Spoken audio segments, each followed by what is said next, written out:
Over the years, I've had so many conversations with friends and family about why and when we choose to include him. And I'm going to be honest with you because sometimes it is not worth it.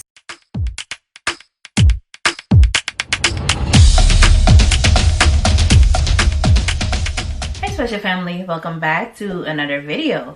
If you're new here, hi, I'm Autism Mom, and on this channel we talk about autism and everything in between. Let's take a look at today's fair use reaction video, shall we?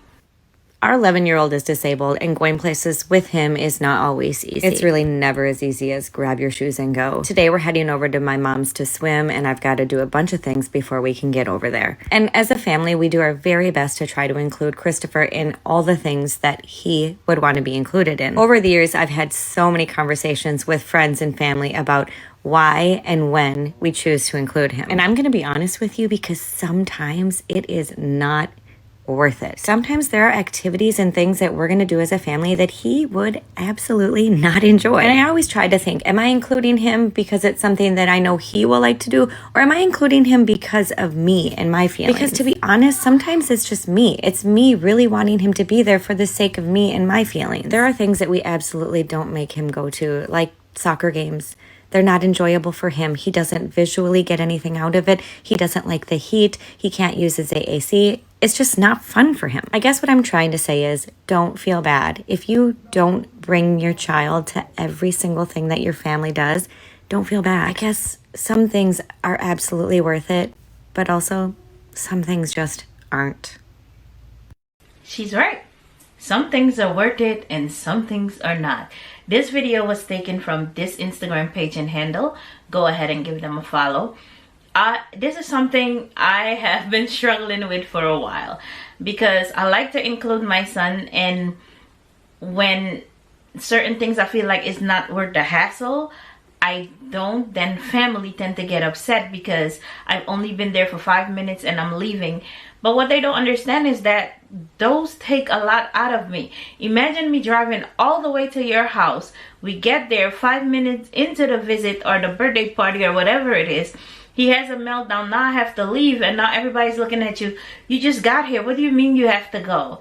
I have to go. So when that started happening a lot, what I do now, I sit there and I analyze what this invitation is about, or what this thing that I want to do is about. Is it even worth the hassle? Is he gonna be comfortable or not? And if it's not, just stay home and go to a park and let him play in some water instead. So let's go to the comment section and see if the commenters have to deal with the same thing too. So first commenter says, agree with this to a degree, but I also don't think it's okay to assume they won't like it, because sometimes they surprise us with different ways of enjoyment and feeling included. Some outings also might take practice to predict what the experience will offer next time. No judgment for other choices at all. Just a conversation, opinion, and personal experience. Before I say what the creator had to say, she has a point, because that's how we started to enjoy traveling. That's how we started to like swimming. That's how we started to like hiking. So yeah. Creator responded, absolutely agree. New things are always hard and take time. But if they are activities we've tried over and over and know it's definitely a no-go, then we make the decision to separate. Okay, that's a proper way to word it. Okay, yeah, I see it. Next commenter, I wish my parents had taken this approach with my sister growing up. Like, yeah, going swimming or to a park, she's all for that. We'll have the time of her life. But she's 100% did not need to go to my plays or soccer games or my brother's basketball games or movies. She hated that stuff and would scream and hit herself and make this huge scene. Or she would have an accident and usually I was the one sent to get her cleaned up. Not fun for anyone. Now that she's an adult and in a care home, her activities are limited to things she enjoys. They take her shopping and to the park, and she goes to an adult daycare that is like a mini farm. Life is better now, but growing up was hell. See, that's from a child's perspective. It sounded like fun taking her, including her, but then it turned out to be not fun for the rest of the family. So you need to take that into consideration. The creator responded, I love to hear more of your perspective and what you wish your parents had done differently. I know I'm not always getting it right, but I do try. Okay. Next commenter says, we always made a point to include our daughter in family activities so she would feel included and others would have a chance to spend quality time with her. Totally worth the effort. The creator responded, yes. If he's happy to go and do the activity, he's always included. But if an activity is something that will cause anxiety, we make the choice to prioritize his mental health. Yes, prioritizing the child's mental health is a benefit for everybody involved.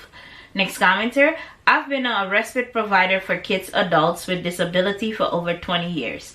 Sometimes I go with the family so they can focus on the event or another child, or I bring the child for part of the event, or have the ability to leave with the child when they are done. Sometimes I go to the home so the family or couple can attend events without the child. One preteen hated going to her brother's basketball games, so I'd hang with her. Other times it's too hot, cold, too long, or too boring. Next commenter, we love to go camping as a family. We tent camp, which has always been fine with our other kids. We just had our fourth baby who will be 1 year old in August. She has an ultra-rare genetic diagnosis and is G-tube fed. This past weekend, we took everyone camping. It was interesting, and I have to say it was very stressful to pack for. But she loved it. She was the best behaved out of the whole bunch and seriously enjoyed every minute of it. It was such a blessing to see her enjoy herself and felt so good to include her in something we all love. It might not have been as easy as it usually is, but it was worth it. Creator responded, I'm not saying we don't include him because it's more work. I'm talking about the times we know he won't enjoy it or his body can't handle the environment. He can't see anything. It's dark. He'll have anxiety. Yep. Next commenter, I wish I didn't get dragged around to my brother's baseball games. Anything that was more than 30 minutes away I was dragged to because of being medically disabled. And we couldn't always get someone from home care nursing to say be a sitter. We didn't have a lot of other family I could be with. Most of my relatives are out of state. I think that's why I hate baseball to this day, because I was forced up on me and shoved down my throat for numerous summers my brothers played. Creator responded, we usually try 1 game a year, and I don't even know why we continue to try. One of us ends up in the parking lot taking him on a walk. But we have the same situation with no one to care for him, and we just take turns going to the game practices. Everyone seems happier in the end. Next commenter, oh, thanks for this. I do tend to drag my disabled twins and all their things just to have that family experience, but sometimes it really isn't worth all that effort. Next commenter, I couldn't agree with this more. It is not easy, but when you realize you are doing it more for yourself than your child's benefit, it makes it easier. Creator responded, yes. When I ask myself who is benefiting and the answer isn't him, then I know my answer.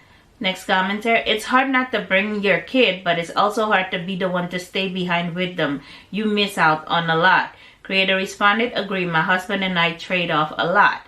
This was the most realist clip of what we face on a daily basis. You completely nailed it. The thoughts that go through our minds when choosing to do anything with our child with disabilities. Bravo. Simply bravo. Let me know what you think about the video in the comment section below, and let me know if you have the same train of thought when you're getting ready to make a decision if you should go somewhere or not. I'll catch you in the next one. Bye.